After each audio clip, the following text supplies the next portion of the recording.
दोस्तों, आज आप सुनेंगे अकबर बीरबल की बहुत ही फेमस कहानी जिसका नाम है मोम का शेर।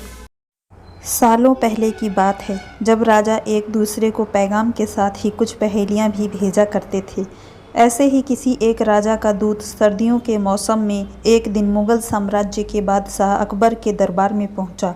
वह अपने साथ पहेली के रूप में पिंजरे में कैद एक नकली शेर लेकर गया था। राजा ने पहेली के साथ एक पैगाम भी भेजा था। पैगाम में लिखा था कि क्या मुगल राज्य में कोई ऐसा बुद्धिमान है जो पिंजरे और शेर को छुए बिना शेर को बाहर निकाल सके। अब मुगल सम्राट अकबर सोच में पड़ गए कि आखिर शेर और पिंजरे को हाथ लगाए बिना भला शेर को कैसे बाहर निकाला जा सकता है। पहेली के साथ भेजे गए पैगाम में यह भी साफ लिखा था कि पिंजरे से शेर को बाहर निकालने के लिए एक व्यक्ति को एक ही बार मौका मिलेगा। अकबर काफ़ी परेशान हो गए। उन्हें लगा कि यह तो बहुत मुश्किल है और अगर शेर को पिंजरे से बाहर नहीं निकाल पाए तो मुगल राज्य की काफ़ी बदनामी भी होगी। ये सब सोचते सोचते उन्होंने दरबार में मौजूद सभी की तरफ देखते हुए पूछा, है कोई जो इस पहेली को सुलझा सके। लेकिन हर कोई इसी सोच में डूबा था कि आखिर यह संभव कैसे हो सकता है।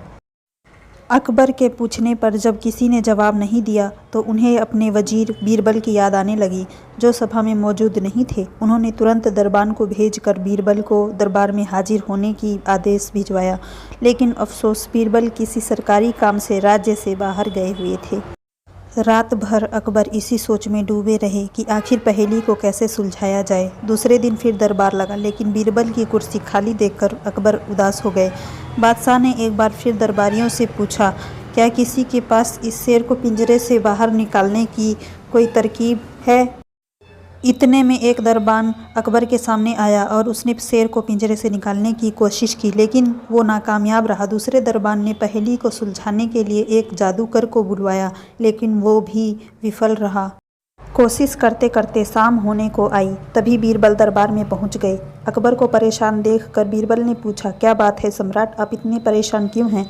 बादशाह ने तुरंत शेर से जुड़ी पहेली के बारे में बीरबल को सब कुछ बताया। अकबर ने बीरबल से पूछा, क्या तुम इस शेर को पिंजरे से बाहर निकाल सकते हो।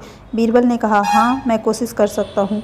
अकबर बहुत खुश हुए, क्योंकि मुगल साम्राज्य में बीरबल के जैसा बुद्धिमान और चतुर दूसरा कोई नहीं था।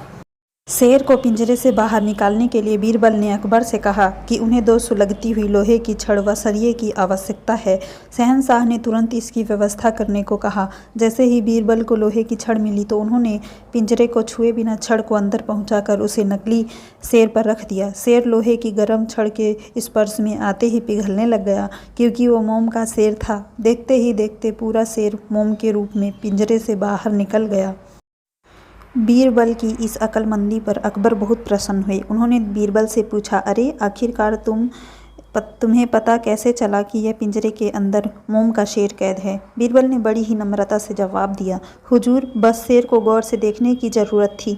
मैंने जब पहेली के बारे में जानने के बाद उसे गौर से देखा तो लगा कि यह मोम का शेर हो सकता है। साथ ही राजा ने यह भी नहीं बताया था कि शेर को कैसे बाहर निकालना है, तो मैंने उसे पिघलाकर बाहर निकाल दिया।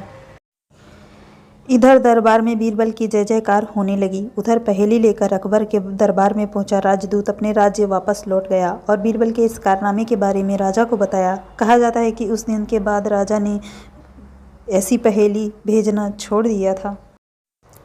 मोम का शेर कहानी से सीख, अक्लमंदी से सब कुछ संभव है। हर जगह बल नहीं, बुद्धि प्रयोग किया जाना चाहिए। दिमाग से हर समस्या का समाधान हो सकता है।